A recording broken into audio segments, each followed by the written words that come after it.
ठीक, तो हम लोग अब स्टार्ट करते हैं ना स्टार्टिंग से। तो जिसका नाम है, हम लोग पहले सबसे पढ़ते हैं आई फेज। ठीक है, आई फेज जिसको हम रेस्टिंग फेज भी बोलते हैं ना, रेस्टिंग फेज, या हम इसी को बोलते हैं प्रिपरेटरी फेज। प्रिपरेटरी फेज तैयारी वाला। और ये आप जानते हो कि ये किस में डिवाइडेड होता है? डिवाइडेड होता है ये G1 S G2। और मैंने तुम्हें वो G0 वाला लॉजिक बताया ही था कि जब सेल डिवाइड नहीं करेगी तो एग्जिट कर जाएगी। ठीक है, तो अब इसमें ये है गैप फेज बिटवीन, देखो between mitosis and next division. ठीक है, देखा ना, एक बार सेल अगर डिवाइड कर गई, माइटोसिस कर गई तो सेल बन गई, और फिर उसको डिवाइड करना है ना, तो उसके बीच की स्टेज है, या कहते हैं कि स्टेज बिटवीन, देखो ध्यान से देखो, stage between mitosis and DNA synthesis. कैसे कहोगे? देखो अब हमारा क्या होता है, G1 S G2 M, तो इसके और इसके बीच में कौन आ रहा है? यही तो आ रहा है। इसके और इसके बीच में कौन आ रहा है? यही तो आ रहा है, क्योंकि सेल को कैसे जाना पड़ेगा? ऐसे होके जाना पड़ेगा। तो ये गैप फेज होता है, बेसिकली रेस्टिंग फेज है बिटवीन S। अभी बताता हूँ S की इंपॉर्टेंस किस लिए है। पिछली क्लास में बताया था ना कि सेल तब तक डिवाइड नहीं करेगी जब तक कि डीएनए रेप्लिकेट ना करे। तो M मतलब माइटोसिस हुआ, माइटोसिस और S के बीच में कौन आ जाता है? G1, क्योंकि जब हम सर्कल बनाएंगे तो हम ऐसे ही तो चलेंगे, G1 S G2 M। तो अगर कहा जाए इसके और इसके बीच में कौन आएगा, तो G1 आएगा। आई बात समझ में कि नहीं? जिसमें तुम कहते हो कि 10 घंटे लगते हैं, 10 आवर लगते हैं, आई बात समझ में, 10 घंटे रहेगा। तो ये है gap phase between mitosis and next division stage, या इसी को कहते हैं कि between mitosis and DNA replication. आई बात समझ में कि नहीं? एक बार अगर सेल डिवाइड कर गई है तो ये गैप फेज, अब देखो ये माइटोसिस है, फिर G1 आएगा, फिर M आएगा ना, M G1 M ऐसे आएगा। ठीक है, सर्कल समझ रहे हो ना, कि अगर सेल यहाँ पे बन गई, मान लो यहाँ पे 2 सेल बन गई, तो अब उस सेल को फिर यहाँ माइटोसिस में आने के लिए इनसे होके जाना पड़ेगा। ठीक है, बात समझ में आ गई? चलो, तो इसका मतलब अब यही जो G1 है, it consume 10 hour of total time. ठीक है, टोटल टाइम का। अब ये क्या करेगा? सिंथेसाइज करेगा, सिंथेसाइज एंजाइम्स प्रोटीन। ठीक है, enzymes protein and other material used, जैसे ब्रैकेट में हम लिख दें हेलिकेज एंजाइम है जो डीएनए को खोलता है। ठीक है कि नहीं? Helicase used in DNA replication. जो डीएनए रेप्लिकेशन में यूज होंगे वो सब कौन बनाएगा? G1। देखो ये S फेज है ना, तो S phase is characterised by DNA replication. S phase में ही डीएनए रेप्लिकेशन होता है। तो डीएनए रेप्लिकेशन जब S फेज में हो रहा है तो इसको जो भी जरूरत पड़ेगी, जिस भी चीज़ की जरूरत पड़ेगी, वो कौन बना के देगा? G1 का काम है बनाना, किसके लिए? जो डीएनए रेप्लिकेशन करवा पाए। ठीक है, सेल डिवीजन की रिक्वायरमेंट पूरी करेगा G2, और डीएनए सिंथेसिस की रिक्वायरमेंट कौन पूरी करेगा? G1 पूरी करेगा। समझ गए? और यही देखो जो G1 होता है, ये G1 है, इसको हटा ही देते हैं हम लोग। अभी हम लोग केवल G1 के बारे में पढ़ते हैं डिटेल में। ठीक है, G1 फेज। और G1 क्या करता है? G1 करता है, चेक करता है, cells are normal are not. कि सेल नॉर्मल है कि नहीं है। If cell normal, if cell found normal, अगर उसको ये पता चलता है कि नॉर्मल है, देन क्या करेगा, ट्रांसफर कर देगा, ट्रांसफर इन एस फेज। अगर उसको पता चलेगा कि भैया सेल अगर नॉर्मल है तो उसको एस फेज में भेज देगा, comma if found not normal, अगर उसको लगता है कि नॉर्मल नहीं है तो क्या करवा देगा, send exit the cell from the cell cycle, from the cell cycle and transfer into G naught. समझ गए बात को। अगर उसको लगता है कि सेल नॉर्मल है तो एस फेज में जाए, अगर सेल नॉर्मल नहीं है तो वो उसको एग्जिट करवा देगा और कहाँ चली जाएगी, जी नॉट में। और जी नॉट की सेल्स वो होती हैं जो कभी भी डिवीजन नहीं करती हैं। तो जीवन जो गैप फेज, जिसको हम बोलते हैं गैप फेज 1, ये किसके बीच की, एम और एस के बीच की कड़ी है जीवन। जीवन एम और एस के बीच की कड़ी है। एस में डीएनए रेप्लिकेशन होता है, डीएनए रेप्लिकेशन होता है, तो उसकी सारी रिक्वायरमेंट को कौन पूरी करेगा, जीवन। और एक बहुत इंपॉर्टेंट बात है, no change in chromosome number, no change in chromosome number, chromosome number, chromosome number में कोई चेंज नहीं होगा। जितना क्रोमोसोम तुम लेके चलोगे उतना ही क्रोमोसोम होगा, क्रोमोसोम में कोई भी चेंज नहीं आएगा। जीवन के बारे में समझ गए कि ये एम और एस के बीच की कड़ी है। एस में डीएनए रेप्लिकेशन होना है, तो डीएनए रेप्लिकेशन के लिए जितनी भी एंजाइम, प्रोटीन या किसी और चीज़ की ज़रूरत होगी, सेल ऑर्गेनेल या किसी की, वो सब कौन पूरा करेगा, जीवन। और जीवन ही सेल को चेक करता है, अगर सेल नॉर्मल है तो एस फेज में भेज देगा, अगर सेल नॉर्मल नहीं है तो उसको एग्जिट करवा देगा, और जब एग्जिट करवाएगा तो वो कहाँ चली जाएगी, जी नॉट में। जी नॉट को क्रिसेंट स्टेज बोलते हैं, वहाँ की सेल कभी भी डिवाइड नहीं करते हैं। एकदम क्लियर है ये, ठीक है। और इसमें क्रोमोसोम नंबर में कोई चेंज नहीं आता। ये है कहानी जीवन की, ठीक है, नोट करो।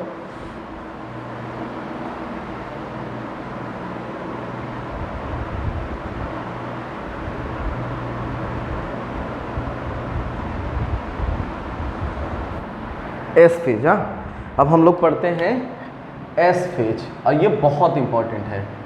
तो एस का मतलब जानते हो क्या होता है, हाँ, very good, synthesis phase, synthesis phase. और लिख देता हूँ कि मोस्ट इम्पॉर्टेंट फेज है, ठीक है, मोस्ट इम्पॉर्टेंट फेज। क्यों है अभी तुम्हें पता चल जाएगा। मोस्ट इम्पॉर्टेंट फेज है, ये बहुत ही जरूरी फेज है। देखो इन एस फेज, ध्यान से समझना,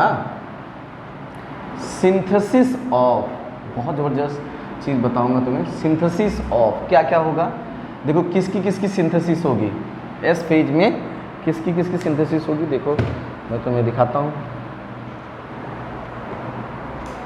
एस फेज में देखो किसकी सिंथेसिस होगा, डीएनए की synthesis of DNA.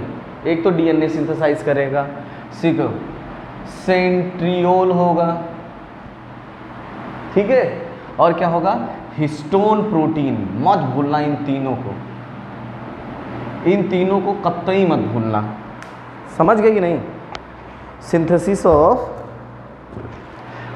Of DNA, centriole, histone protein, भूलना मत इसको। देखो जैसे हमारा ये देखो, ये हमारा डीएनए है, तो डीएनए क्या होगा, ऐसे खुल जाएगा, ऐसे खुल गया।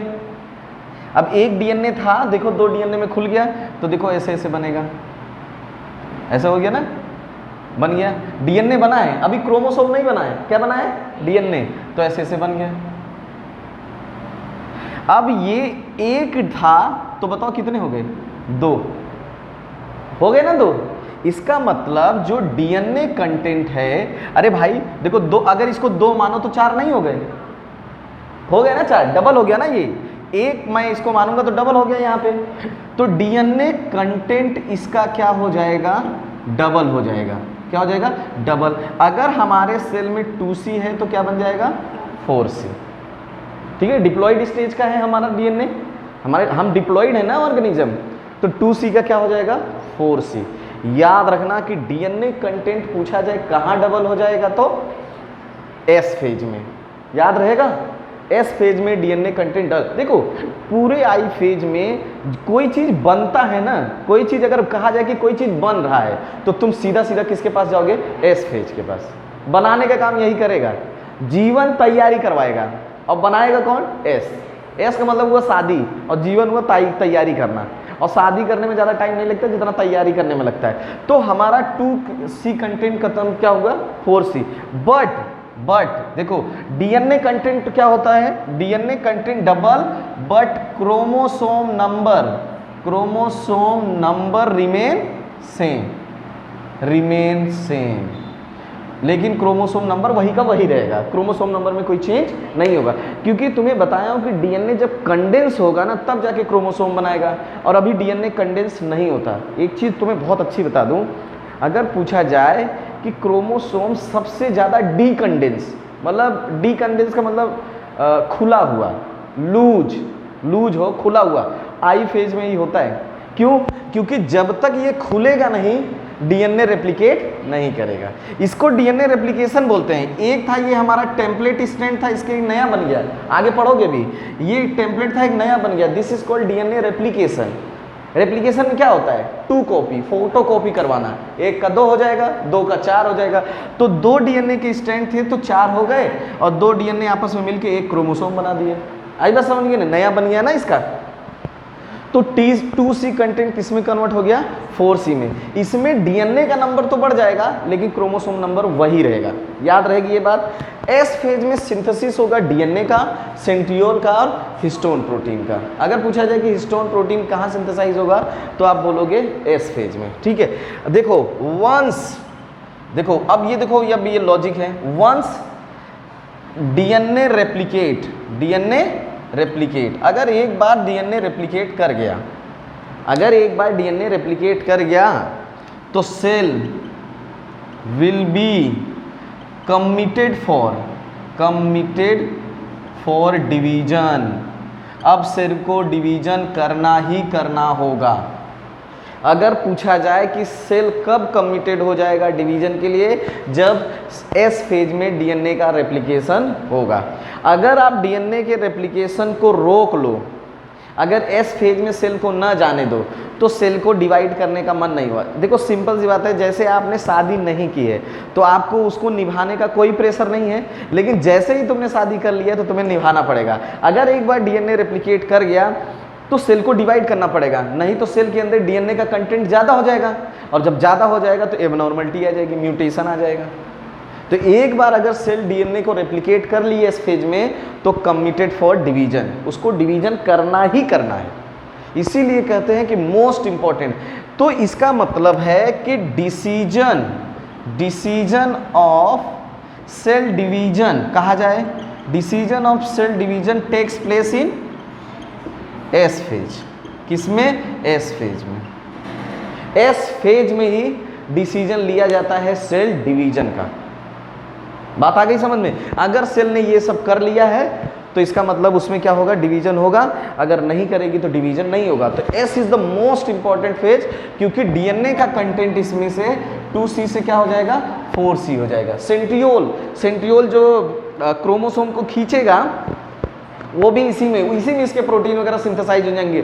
कहते नहीं है, तुम्हें पढ़ाया था कि सेंट्रोसोम डिवाइड करके 2 सेंट्रियोल बना लेता है, तो इसी में डिवाइड कर जाएगा वो। और हिस्टोन प्रोटीन जो कि क्रोमोसोम बनाने के लिए जरूरी है, तुम्हें बता रहा हूं कि हिस्टोन प्रोटीन में जब डीएनए लग जाएगा तब जाके बनता है क्या? क्रोमोसोम। मैंने पहले भी बताया है कि histone protein plus DNA combine to form chromatin, और chromatin condense to form chromosome.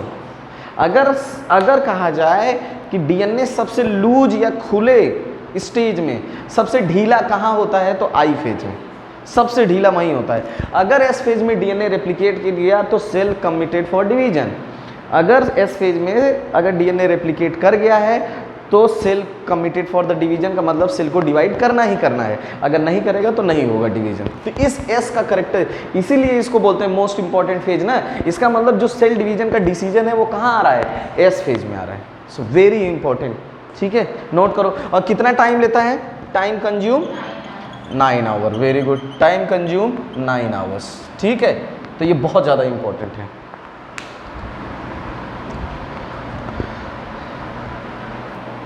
चलो आगे वाले फेज, नेक्स्ट फेज पे चलते हैं, ठीक है। G2 फेज, जिसको हम लोग गैप फेज 2 बोलते हैं, ठीक है।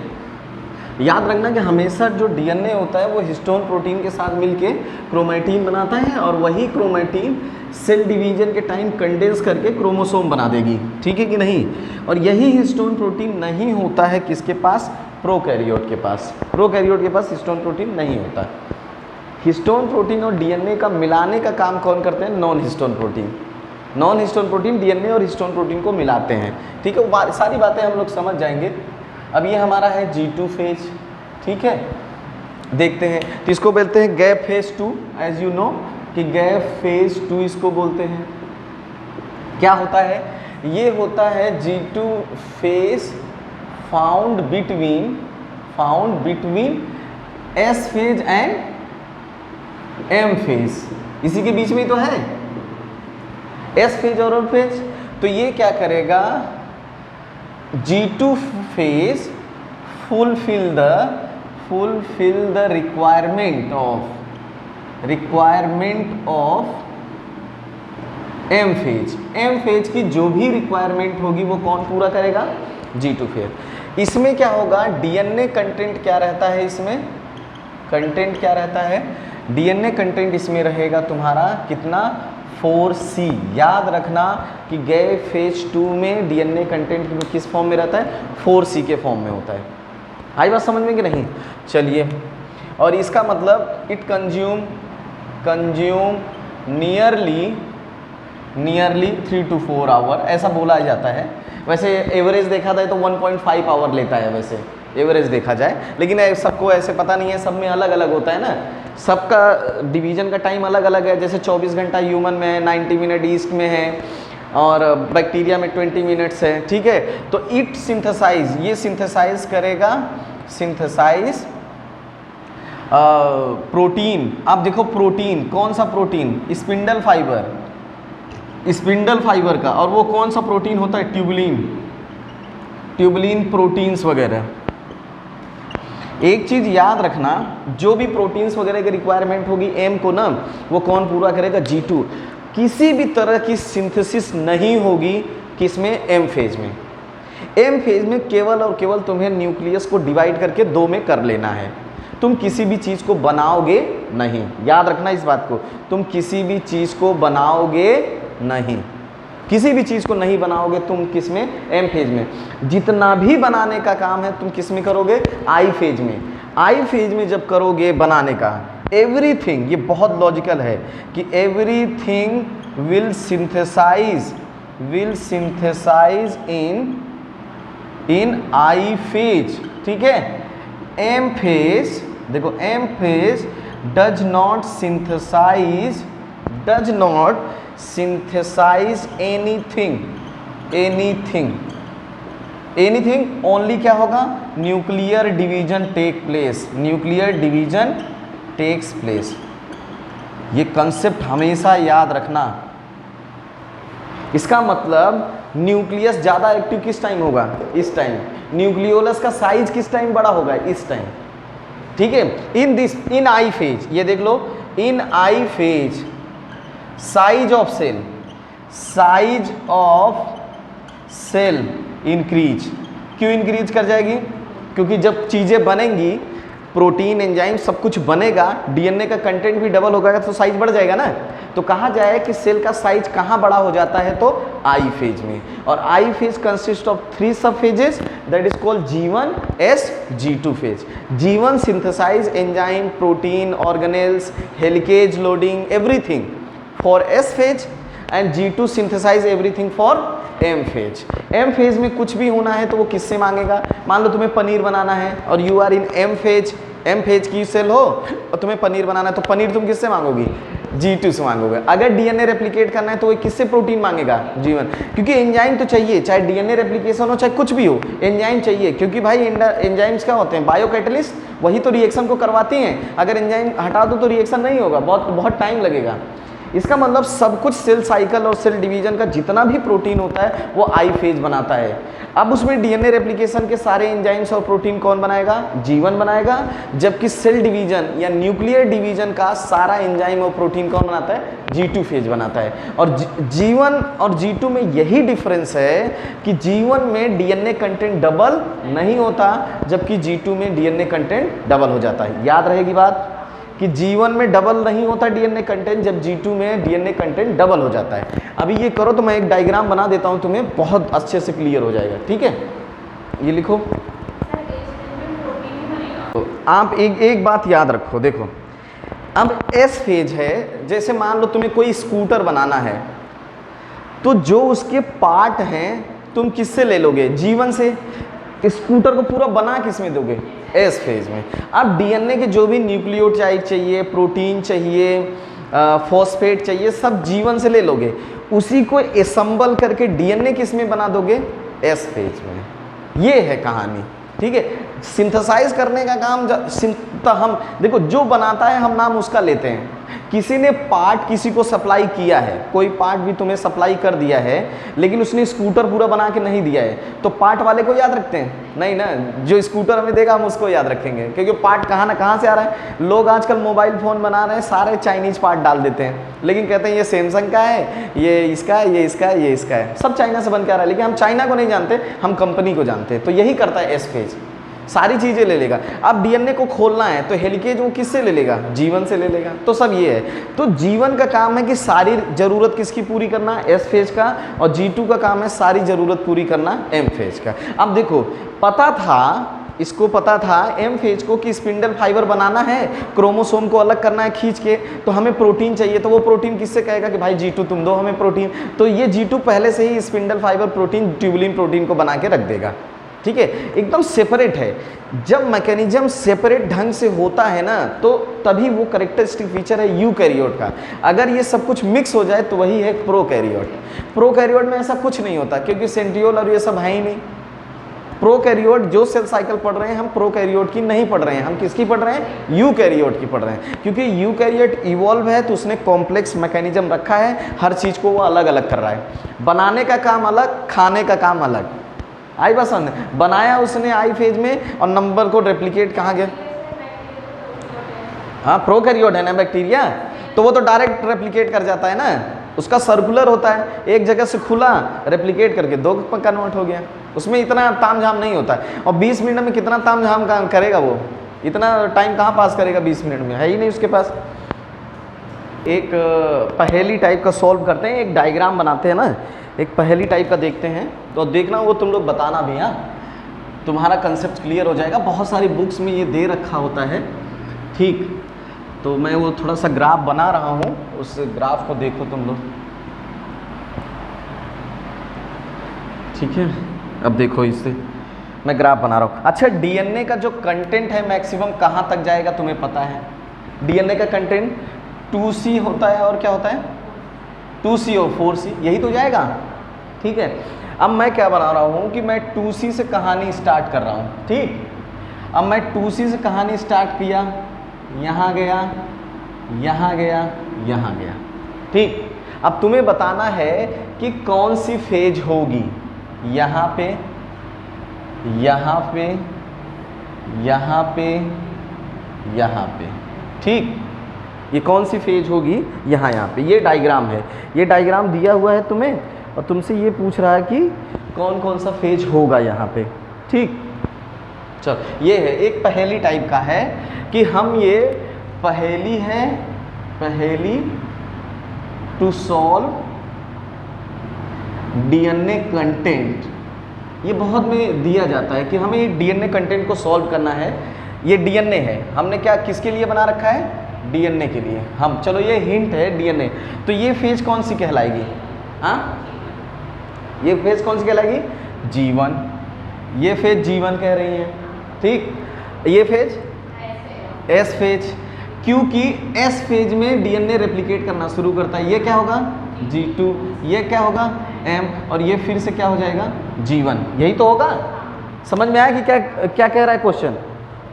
देखो G1 में इसका मतलब हुआ कि G1 में डीएनए का कंटेंट कितना होगा 2C। एस फेज में डीएनए का कंटेंट बढ़ना शुरू करेगा, किसकी तरफ बढ़ना शुरू करेगा 4C। G2 में डीएनए कंटेंट कितना होगा 4C। M में डीएनए कंटेंट नीचे आएगा, हाफ होना शुरू कर देगा, तो ये M फेज, और G2 में फिर से डीएनए कंटेंट क्या हो जाएगा G1 में 2C हो जाएगा। तो this phase is called mitosis, इसको हम लोग बोलते हैं माइटोसिस। ये क्या है डीएनए रेप्लिकेशन, वेरी इंपॉर्टेंट, कभी कभी डायग्राम में पूछ भी लेगा। तो G1 से कहानी बढ़ेगी, जब बढ़ेगी तो S फेज, G1 में डीएनए कंटेंट 2C होगा, S में डीएनए कंटेंट डबल होगा, G2 में डीएनए कंटेंट 4C स्टेज में होगा 4C, और इसमें 2C से 4C बनना स्टार्ट होगा, और इसमें क्या रहेगा 2C रहेगा, इसमें भी क्या रहेगा 2C, और इसमें 4C से कन्वर्ट होगा किसमें 2C में। यहाँ 2C से 4C बन रहा है, और जब नीचे आ रहा है तो 4C से 2C बन रहा है, ठीक, और यहाँ पे 4C कंडीशन में रहेगा डीएनए, ठीक है। तो ये डायग्राम है कि G1 में डीएनए कंटेंट 2C फॉर्म में रहेगा, S में 2C से 4C बनना शुरू करेगा डीएनए कंटेंट, G2 में क्या रहेगा 4C स्टेज में रहेगा, जबकि M फेज में 4C से 2C होना शुरू करेगा, और फिर से G1 में डीएनए का कंटेंट कितना हो जाएगा 2C स्टेज। तो ये डायग्राम समझ में आ गया, ठीक है, नोट करो इसको।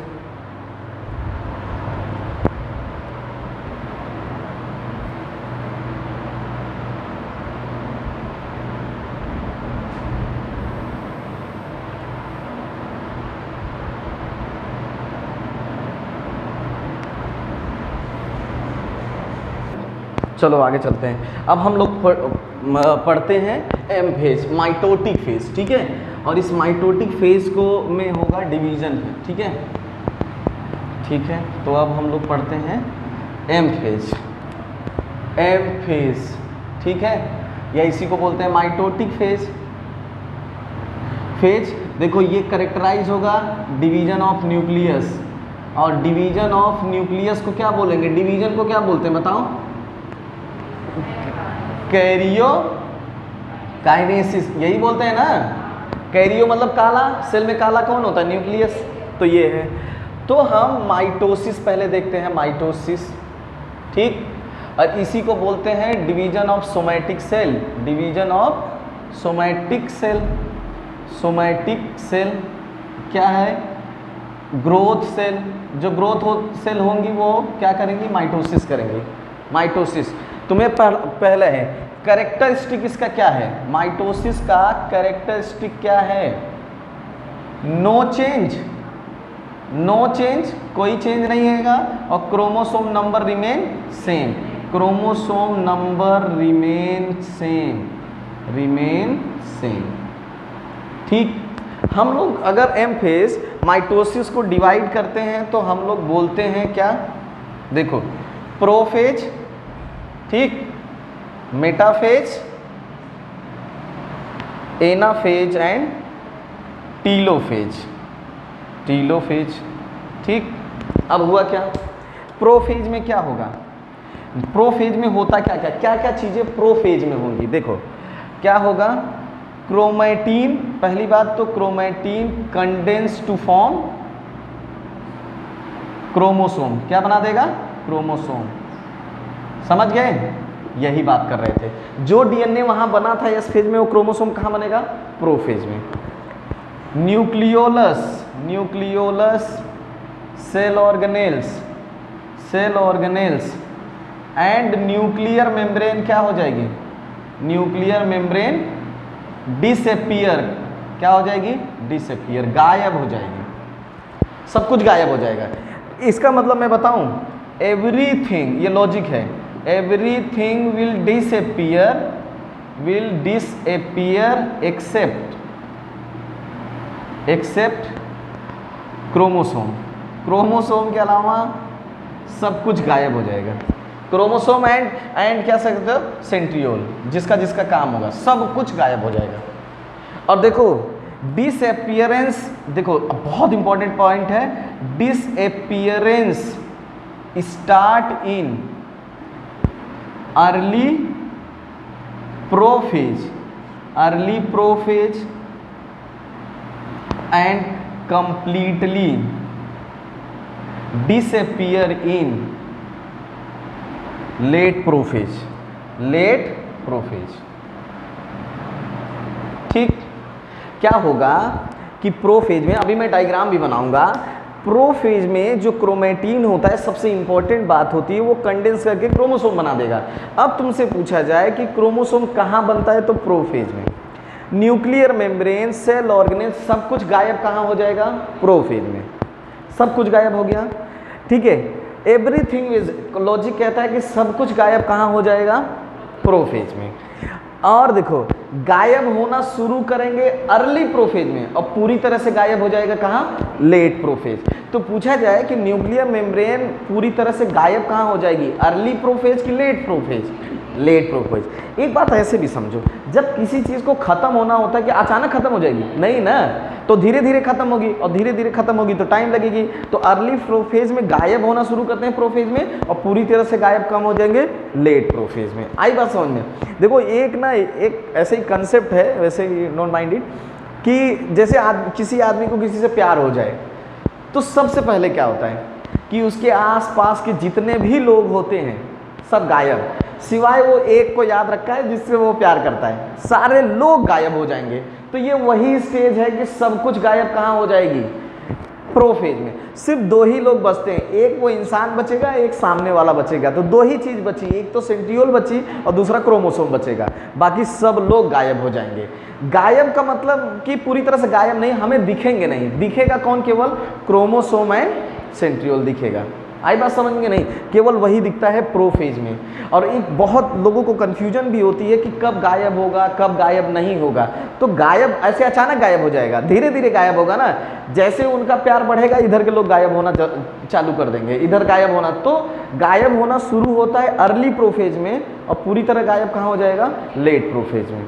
ये बात क्लियर है? नेक्स्ट बात देखते हैं। देखो मेटाफेज में क्या होता है, मेटाफेज में ऑल क्रोमोसोम ऑर्गेनाइज हो जाएंगे, organize at equator of cell, equator of cell and form करेंगे क्या, metaphasic plate, metaphasic plate, metaphasic plate बना लेंगे। अभी मैं डायग्राम से भी बनाऊंगा तुम्हें, अभी शॉर्ट में समझा दे रहा हूँ जिससे कि तुम्हें पता चल जाए कि क्या होगा। तो मेटाफेजिक प्लेट बना लेंगे ये लोग। और क्या होगा, और क्या होगा, spindle fibre attach to kinetochore. किससे अटैच हो जाएगा, अटैच टू काइनेटोकोर, काइनेटोकोर से अटैच हो जाएगा। ठीक, ये कहानी कहाँ होगी, मेटाफेज में। अभी मैं डायग्राम भी बनाऊंगा। एनाफेज में क्या होगा, separation of chromosome, separation of chromosome. अगर पूछा जाए कि क्रोमोसोम सेपरेट कहाँ हो जाएगा तो एनाफेज में। इसका मतलब ये क्या है, डिवीजन ऑफ सेंट्रोमियर, सेंट्रोमियर, क्योंकि दो जो क्रोमोसोम या क्रोमेटिड जुड़े होते हैं वो सेंट्रोमियर से, तो सेंट्रोमियर यहाँ डिवाइड कर जाएगा। टीलोफेज में क्या होता है कि chromosome reach to opposite pole and everything reappear. सब कुछ क्या हो जाएगी, फिर से वापस आ जाएगी। जो चीज़ प्रोफेज में गायब होगी वो टीलोफेज में वापस आ जाएगी, क्योंकि एनाफेज में ब्रेकअप हो गया ना, टूट गए, अलग अलग हो गए, ब्रेकअप हो गया तो टीलोफेज में सब कुछ याद आ जाएगा। शॉर्टेस्ट फेज किसको बोलेंगे, anaphase is the shortest phase. पता है ना, जुड़ने में टाइम लगता है, अलग होने में टाइम नहीं लगता है। अलग में कहेंगे हम हमारा तुम्हारा ब्रेकअप खत्म, तो प्रोफेज में क्रोमोसोम फॉर्मेशन हो जाएगा तुम्हारा प्रोफेज में, ठीक है कि नहीं।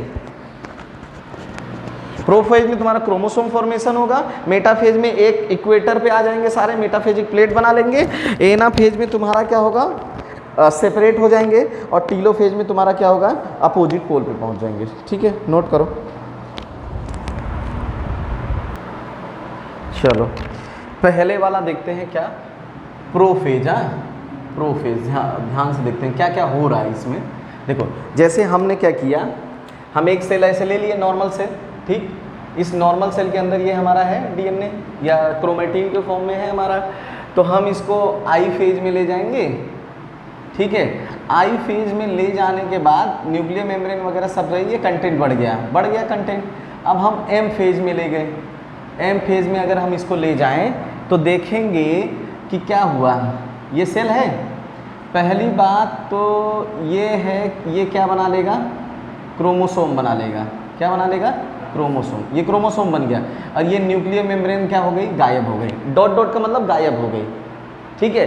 तो क्या बना यहाँ पे, formation of chromosome, formation of chromosome, chromosome बन गया। Nuclear membrane and cell organelle क्या हो गए, डिसअपीयर, डिसअपीयर, क्रोमोसोम बन गया है यहाँ पे, ठीक है। डिसअपीयर हो गए ये लोग, सब गायब हो गए, ठीक। तो ये काम हुआ यहाँ पे प्रोफेज पे, ठीक। ये प्रोफेज हो गया। मेटाफेज में देखो क्या होगा, मेटाफेज में कुछ नहीं हुआ। एंड देखो यहाँ पे आ जाएंगे दोनों, क्या होंगे, सेंट्रियोल। अब ये होगा centriole move to opposite pole, centriole move to opposite pole. याद रखना अपोजिट पोल कि ये होगा इक्वेटर। क्या होगा, इक्वेटर, ई लिख देता हूँ। और ये इसका क्या कहलाएगा, पोल। तो वर्टिकल लाइन पोल को रिप्रेजेंट करेगी, जबकि हॉरिजॉन्टल लाइन इक्वेटर की। इक्वेटर पोल जानते हो ना, अर्थ की भी होते हैं। अब मेटाफेज में क्या हुआ, इसी सेल को लेके आओ मेटाफेज में। मेटाफेज में ये जो इक्वेटर था इसी पे सारे ऑर्गेनाइज हो गए। ये देखो सारे क्रोमोसोम आ गए यहाँ पे। तो एक प्लेट लाइक स्ट्रक्चर दिख रहा है। तो अब ये क्या करेगा, ये जो सेंट्रियोल है स्पिंडल फाइबर बना के काइनेटोकोर से क्या करेगा, अटैच हो जाएगा, ठीक। तो इसमें क्या हुआ, ये हुआ मेटाफेजिक प्लेट, मेटाफेजिक प्लेट हो गया।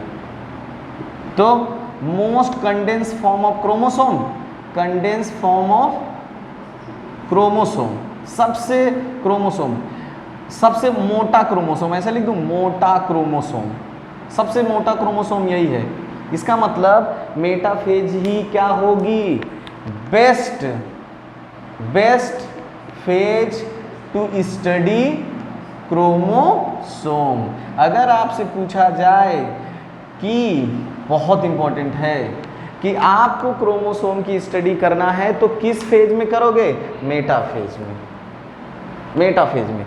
दूसरा क्या होगा, स्पिंडल फाइबर, ये क्या है, spindle fibre attach to kinetochore, kinetochore. तुम्हें ये बता दूं, ये जैसे ये क्रोमोसोम है, ये सेंट्रोमियर है, यहाँ लगता है काइनेटोकोर, और इससे अटैच हो जाएगा क्या, स्पिंडल फाइबर। जब खींचेंगे ना तो ये टूट जाएगा, क्या टूट जाएगा, सेंट्रोमियर। इसीलिए कहते हैं स्प्लिटिंग ऑफ सेंट्रोमियर अकर इन। तो कहाँ होगा, एनाफेज में, मेटाफेज के बाद होगा।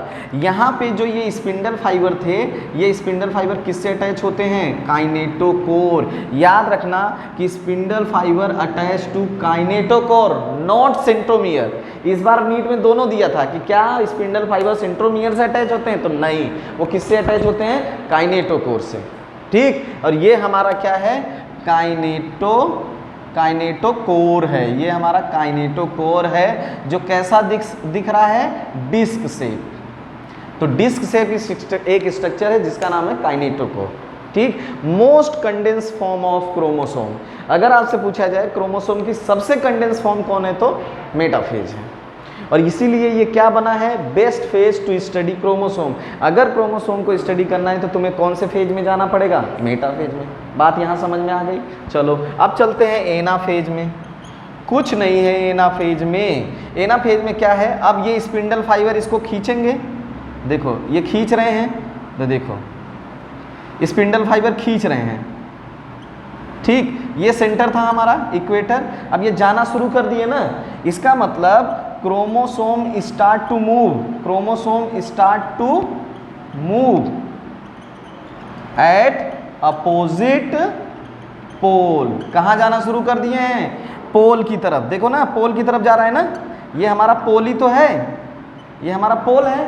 अब ये क्रोमोसोम किसकी तरफ जाना शुरू कर दिए हैं, पोल की तरफ। क्रोमोसोम नहीं लिखते हैं, बहुत सही इसको है क्रोमैटिड्स। क्या?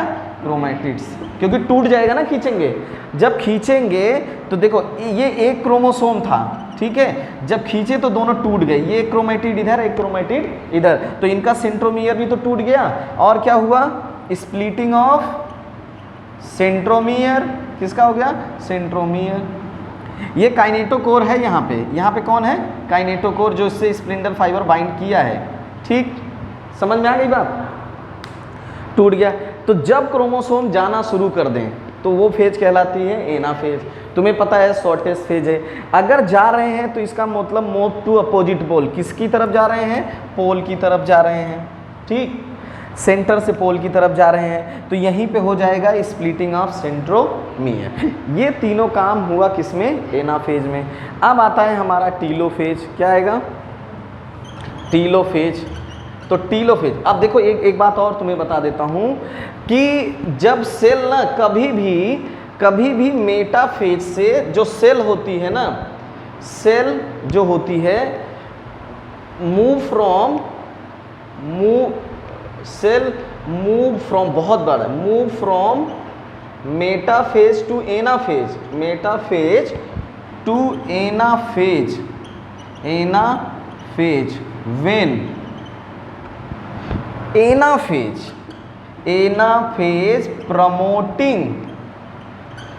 Promoting complex, anaphase promoting complex जिसको बोलते हैं APC act on metaphasic cell, metaphasic cell. आई बात समझ में? एक्चुअल में क्या होता है कि मेटाफेज की सेल एनाफेज में नहीं जाना चाहती, तो उसको इंड्यूस कौन करेगा? Anaphase promoting complex, APC complex. NEET में पूछ चुका है कि what is the mean by APC complex. ठीक है, एनाफेज प्रोमोटिंग कॉम्प्लेक्स, जो कि मेटाफेजिक सेल को किस में भेजेगा? एनाफेज में। देखो जब दो लोग चिपके रहते हैं ना, अलग होने का मन नहीं करता, तो जो क्रोमैटिड्स है उसको अलग कौन करवाएगा? ये एनाफेज। जब तक एनाफेज में नहीं जाएंगे अलग नहीं होंगे, और जब तक अलग नहीं होंगे तो सेल, मतलब कि दो न्यूक्लियाई नहीं बनेंगे, और दो न्यूक्लियाई नहीं बनेगा तो सेल डिवाइड नहीं करेगा। याद रखना कि APC complex induce metaphasic cell to move in anaphase. ये बहुत इंपॉर्टेंट बात है। एपीसी कॉम्प्लेक्स इंड्यूस कि मेटाफेजिक सेल कहाँ जाए? एनाफेज में जाए। आई बात में? तो ये हमारा रहा प्रोफेज, जहाँ पे सब कुछ गायब हुआ और क्रोमोसोम बन गया। फिर जब यहाँ इक्वेटर पे ऑर्गेनाइज हो गए तो मेटाफेजिक प्लेट बना लिया। Best study phase for the chromosome. और एनाफेज में क्या हुआ? ये सेपरेट होने लगा। ठीक है, इसको नोट करो तो आगे फिर टीलोफेज की स्टडी करते हैं।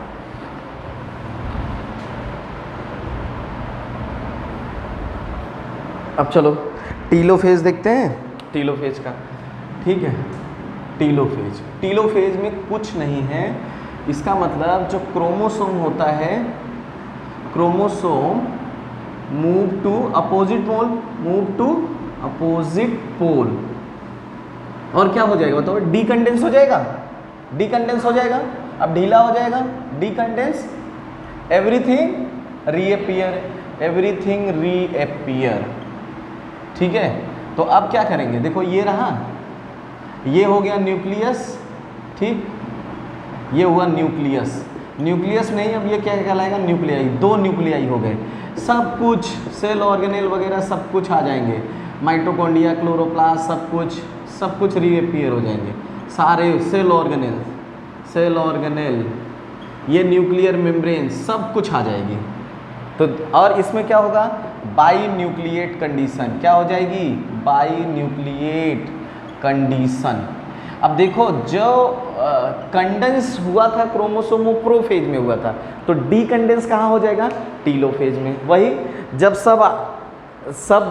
जब प्यार हुआ उनको, प्रोफेज मतलब प्यार हुआ तो सब गायब हो गए, तो उनका जो माइंड था कंडेंस हो गया ना एक जगह, और डीकंडेंस जब सब गायब, सब फिर वापस आ गए तो थोड़ा दिमाग खुल गया मतलब डीकंडेंस। तो डीकंडेंस क्या होगा? टीलोफेज में। और ये दो न्यूक्लियस हैं, ये दो न्यूक्लियस बन गए हैं। ठीक, यहाँ का कहानी यहाँ तक आ गई। प्रोफेज से चले मेटाफेज, एनाफेज, टीलोफेज। प्रोफेज में सब कुछ गायब हुआ, ठीक है, सब कुछ गायब हो गया। मेटाफेज में इक्वेटर पे आ गया, क्रोमोसोम को क्रोमेटिड्स को खींचना कहाँ किया हम लोग, एनाफेज में, और खींच के एक न्यूक्लियस को किस में कन्वर्ट कर दिया, 2 न्यूक्लियस में, वो भी कहाँ, टीलोफेज। ये सारी स्टेजेस समझ में आ गई ना, हर एक स्टेज का अपना कैरेक्टरिस्टिक फीचर।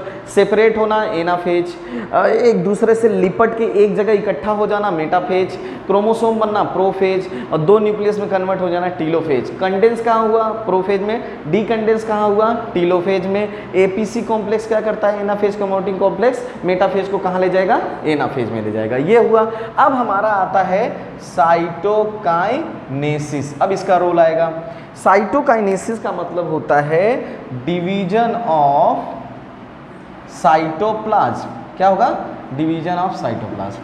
साइटोप्लाज्म का काइनेसिस का मतलब मैंने तुम्हें बताया है, डिवीजन है, तो ठीक है। अब ये 2 तरह का होता है, एक होता है प्लांट में और दूसरा होता है एनिमल में। जो प्लांट में होता है, तो प्लांट में होता है फॉर्मेशन ऑफ, देखो, फ्रेगमोप्लास्ट। क्या बनता है, फ्रेगमोप्लास्ट बाई, देखो कितनी बढ़िया चीज, गोल्जी बॉडी। गोल्जी बॉडी फ्रेगमोप्लास्ट को बनाएगा, और फ्रेगमोप्लास्ट, गोल्जी बॉडी फ्रेगमोप्लास्ट बहुत इंपॉर्टेंट है, फॉर्म करेगा सेल प्लेट को। किसको, सेल प्लेट को। तो प्लांट के अंदर सेल प्लेट फॉर्मेशन करेगा, उस सेल प्लेट को बनाएगा फ्रेगमोप्लास्ट, और फ्रेगमोप्लास्ट को कौन बनाएगा, गोल्जी बॉडी। अब समझ गए। एनिमल में होता है फॉर्मेशन ऑफ फरो। क्या बनेगा, फरो, फॉर्मेशन ऑफ फरो, और फॉर्म बाय इंडोप्लाज्मिक रेटिकुलम। इसको कौन बनाएगा, इंडोप्लाज्मिक रेटिकुलम बनाएगा। अब देखो ये होता है, इट इज, बहुत इंपॉर्टेंट है, इट इज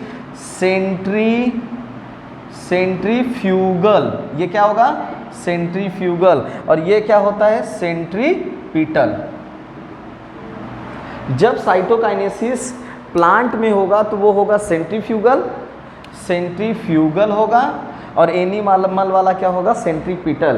प्लांट में सेल प्लेट बनेगा, जबकि एनिमल में क्या बनेगा, फरो बनेगा। ठीक है। और ये क्या कर देते हैं, साइटोकाइनेसिस अभी डायग्राम बनाऊंगा, सेपरेट कर देगा, separate a cell with 2 nuclei, 2 nuclei के साथ, into separate cells with 1 nuclei. एक सेल जिसके पास 2 न्यूक्लियाई है उसको 2 सेल में कन्वर्ट कर देगा, जिसको जो क्या होगा, एक न्यूक्लियाई होंगे।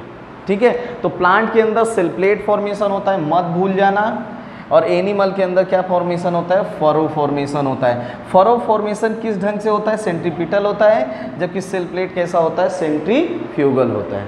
ठीक। अभी मैं इसको डायग्राम से बताऊंगा, आप टेंशन मत लो, आपको समझ में आ जाएगा। तो साइटोकाइनेसिस का मतलब होता है डिवीजन ऑफ साइटोप्लाज्म। और साइटोप्लाज्म क्या है, यही तो लिक्विड और सेल ऑर्गेनेल ही क्या है, साइटोप्लाज्म। अगर आप साइटोप्लाज्म का डिवीजन कर रहे हो तो किसका किसका डिवीजन, साइटोसोल और सेल ऑर्गेनेल दोनों का डिवीजन करोगे। तो अगर कहा जाए तो cytokinesis is the division of cytoplasm, तो बहुत इंपॉर्टेंट है। डिवीजन ऑफ साइटोप्लाज्म का मतलब हुआ cell organelle and plus cytosol, दोनों का ही डिवीजन आप करोगे। तो एक माइटोकॉन्ड्रिया होगी तो 2 माइटोकॉन्ड्रिया बनेगी, दोनों अलग अलग होंगे। 2 क्लोरोप्लास्ट हो जाएगा, 2 न्यूक्लियस हो गए, 2 lysosome, 2 Golgi body, 2 endoplasmic reticulum, सब लोग 2-2 हो जाएंगे। एक उस सेल के पास चल जाएगा, एक दूसरे सेल के पास चलेगा। देखो जैसे है कि हमारी अब एक सेल है, अब हमारी एक सेल में 2 न्यूक्लियस हैं। ठीक है।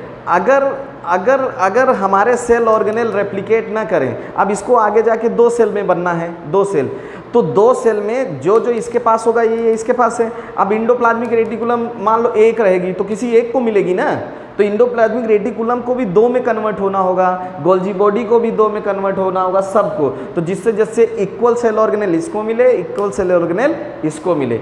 सेल डिवीजन का मतलब होता है जो ये एक सेल है वो डिवाइड करके किस में कन्वर्ट हो जाए, दो सेल में कन्वर्ट हो जाए। और अगर ये दोनों सेल इक्वल हैं, एक जैसी हैं, तो उसको बोलते हैं माइटोटिक सेल डिवीजन या उसी को बोलते हैं सोमैटिक सेल डिवीजन। और दोनों में सेल ऑर्गेनेल सब कुछ क्या रहेगा, सेम रहेगा। देखो जब एक से लेके चलोगे तो एक सेल ऑर्गेनेल होगा, जब दो सेल बन जाएगी तो वही सेल ऑर्गेनेल रेप्लिकेट करके दूसरा बना देगा। जब एग्जैक्टली सेम वाली कहानी आएगी, अगर दोनों सेल सेम है तो वो माइटोटिक डिवीजन है, अगर वेरिएशन आएगा तो क्या होगा, मियोसिस। और जब वेरिएशन आता है ना, तो मैं सही बताऊं, सिर्फ और सिर्फ वेरिएशन आता है क्रोमोसोम का। सेल ऑर्गेनेल वगैरह सब सेम होते हैं, सिर्फ वेरिएशन किसका आएगा, क्रोमोसोम का आएगा। तो डिवीजन ऑफ साइटोप्लाज्म का मतलब है सेल ऑर्गेनेल भी डिवाइड करेंगे और कौन डिवाइड करेगा, साइटोसोल भी। तो ये जो साइटोप्लाज्म है जिसके अंदर सेल ऑर्गेनेल है वो भी डिवाइड करेंगे। आई बात समझ में। तो ये टीलोफेज की स्टेज थी जिसमें दो न्यूक्लियस थे। प्रोफेज में एक न्यूक्लियस लेके चले थे और टीलोफेज में कितनी हो गई, दो न्यूक्लियस और दो क्रोमोसोम हो गए, दो तरह के। 46 क्रोमोसोम यहाँ भी होगा और 46 इसके पास भी होगा। 46 क्रोमोसोम इसके पास भी है और इसके पास भी है। तो हमने लेके, अभी मैं लास्ट में बताऊंगा, हम लेके चले थे 46 क्रोमोसोम और इन दोनों न्यूक्लियस के पास भी 46 से 46 है। आगे जाके ये दो सेल बनाएंगे और दो सेल बनाएंगे तो इनमें 46 क्रोमोसोम हुआ, तो क्रोमोसोम का कोई चेंज नहीं आया। अब जब चेंज नहीं आया तो इसी को हम लोग क्या बोलते हैं, mitosis. Basically cytokinesis is the division of cytoplasm, और साइटोप्लाज्म थोड़ा अंदर जाके समझेंगे तो वो सेल ऑर्गेनेल और किसको कहता है, साइटोसोल को होता है। ठीक है, नोट करो। तो आगे डायग्राम बनाता हूँ, उससे बहुत अच्छा क्लियर होगा। देखो क्या हुआ है कि ये देखो, ये हमारे टीलोफेज की सेल है। अब मैं न्यूक्लियस केवल बना रहा हूँ, ठीक है, न्यूक्लियस टीलोफेज की सेल है। अब इसमें हमको करवाना है साइटोकाइनेसिस। क्या करवाना है, तो ये एक सेल है, वन सेल टू न्यूक्लियाई, यही तो है। तो साइटोकाइनेसिस ने क्या कर दिया, दो सेल बना दिया, दो सेल बना दिया with one nuclei. Two cells, दो सेल बन गई, and each cell with one nuclei. यही तो कहा मैंने, बांट दिया, एक एक न्यूक्लियस दोनों को बांट दिया। साइटोकाइनेसिस ने जो टीलोफेज की सेल थी उसको दो सेल में कन्वर्ट कर दिया और एक एक न्यूक्लियाई दोनों को दे दिया। This process is called cytokinesis. अब कहानी क्या हुई, अगर इस सेल को, अब देखो ध्यान से, ये जो टीलोफेज की सेल है हम लोग साइटोकाइनेसिस करवाते हैं, ठीक। अगर हम प्लांट का ले लें पहले, तो प्लांट में ऐसे होगा, ये है सेल, ये है सेल, तो इधर से शुरू होगा। This is called cell plate, cell plate, इसी का नाम होता है सेल प्लेट। और ये सेल प्लेट है तो बताओ कहाँ से है, सेंटर टू पेरीफेरी, यही है ना, सेंटर टू पेरीफेरी। इसका मतलब ये सेंटर से फरार हो रहा है, याद रखना, सेंटर से फरार हो रहा है, तो इसका नाम पड़ जाएगा सेंट्रीफ्यूगल। क्या पड़ जाएगा, सेंट्रीफ्यूगल। सेंटर से फरार हो गया है, सेंटर से दूर जा रहा है, तो इसी को बोलते हैं सेल प्लेट। और जब सेल प्लेट बन जाएगी, देखो ऐसे दो सेल प्लेट बन गई, जब दो सेल प्लेट बन गई तो दो सेल आपस में क्या हो जाएंगे, अलग हो जाएंगे, अलग हो गई ना दो सेल, ठीक, दोनों cell. This is your cytokinesis in plant. अब देखो एनिमल में क्या होता है, एनिमल में देखो क्या होगा। अब एनिमल में क्या होगा कि ये है, ऐसे हो जाएगी,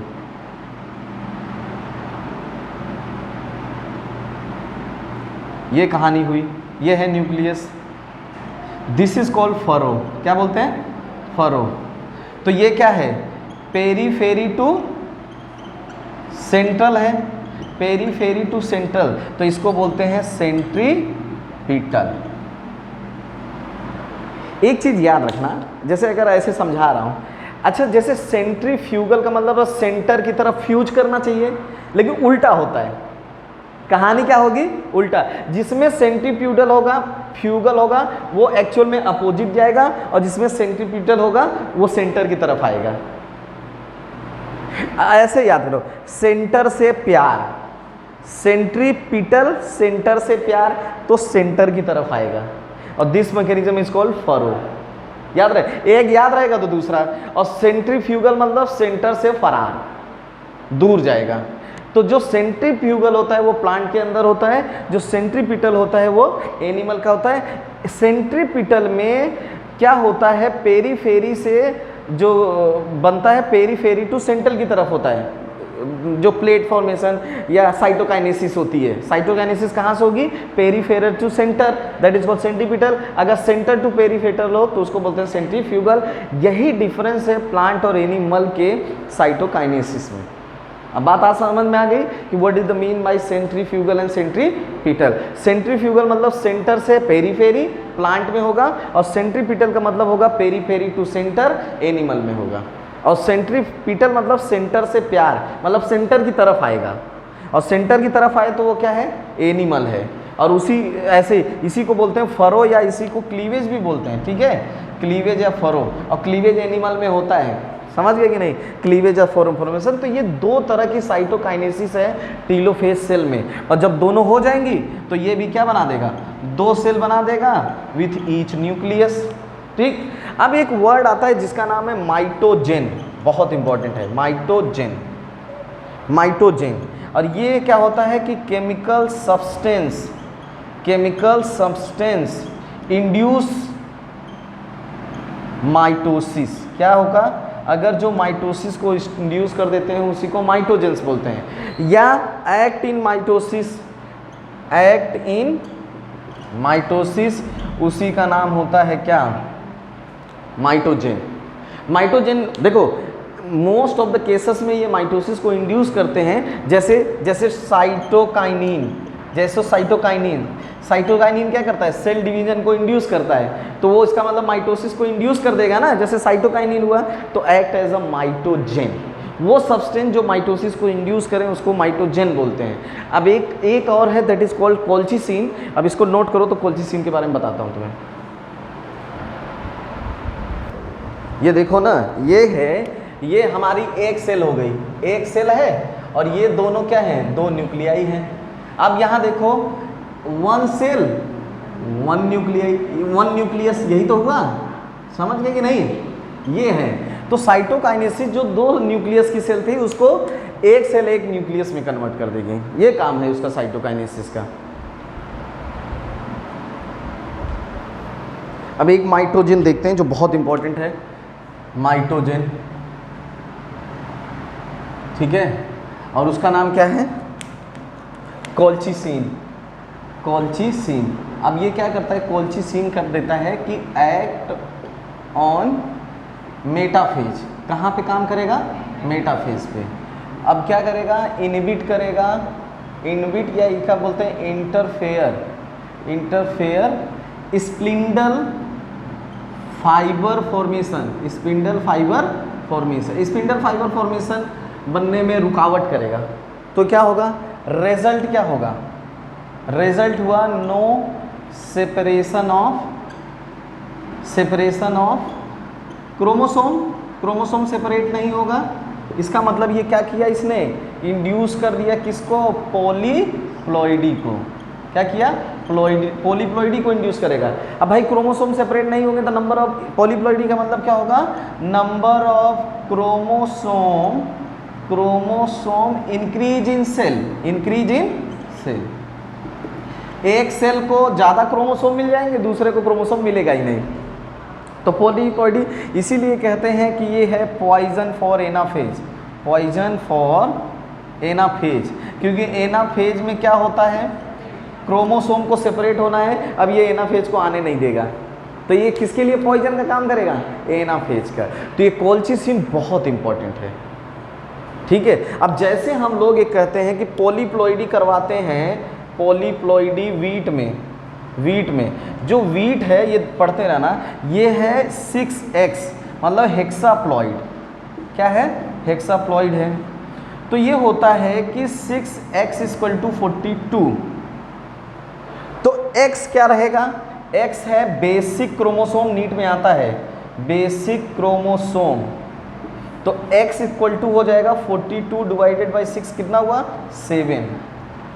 तो इसका मतलब जो पहला क्रोमोसोम था, पहला वीट था, उसमें क्रोमोसोम कितने थे, 7 क्रोमोसोम थे। इसमें भी ये क्रोमोसोम है, ठीक है। नाउ नाउ हमारे पास 42 वाला है, तो पॉलीप्लॉइडी कितने लेवल की गई है 6, लेकिन 2n बराबर अगर 42 लिखेंगे तो n इक्वल टू कितना होगा 21।